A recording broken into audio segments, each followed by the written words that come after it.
Seorang pemilik rumah di Palisades Highline, Don Griffin, menunjukkan lokasi yang ia yakini sebagai titik awal kebakaran hutan yang paling merusak di Los Angeles. Don Griffin, pemilik rumah di Palisades itu, telah tinggal selama lebih dari 13 tahun. Saat kebakaran mulai terlihat pada Selasa 7 Januari 2025, ia sedang berada di halaman belakang rumahnya. Ia mengaku melihat gumpalan asap kecil yang mengepul di lembah belakang properti miliknya. Tetangga Griffin lantas memberitahu pihak berwenang setempat.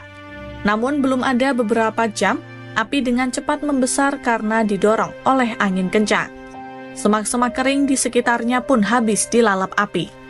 Coming up from Sunset Boulevard from the Palisades Village, and we're on the edge of the Santa Monica Mountains. The houses on this street all border the Santa Monica Mountains. Right behind me is a canyon, more or less, that's heavily vegetated, or was heavily vegetated, and the fire started straight across the canyon at about 10:20 Tuesday morning, and eventually moved south, which is directly to my left, and the winds were blowing pretty heavily, so it eventually blew embers all the way down into the Palisades Village, and everybody's seen the results on the news. Api yang terus membesar akhirnya melalap ribuan rumah di Pacific Palisades dan membakar lahan di sekitarnya.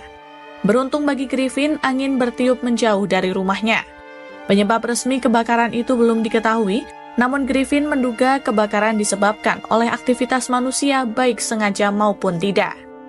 Ia mengatakan tidak ada petir pada pagi hari saat kebakaran dan tidak ada kabel listrik di lembah belakang rumahnya. Hingga kini, kebakaran dahsyat di Los Angeles terus meluas. Dilaporkan 16 orang tewas dan 16 lainnya hilang akibat kebakaran itu. Tak hanya merenggut korban jiwa, kebakaran itu juga merusak sedikitnya 10.000 bangunan dan menghanguskan puluhan ribu hektar lahan. Kebakaran paling parah dalam sejarah Los Angeles itu disebut menyebabkan kerugian hingga 150 miliar dolar AS atau sekitar 2.400 triliun rupiah.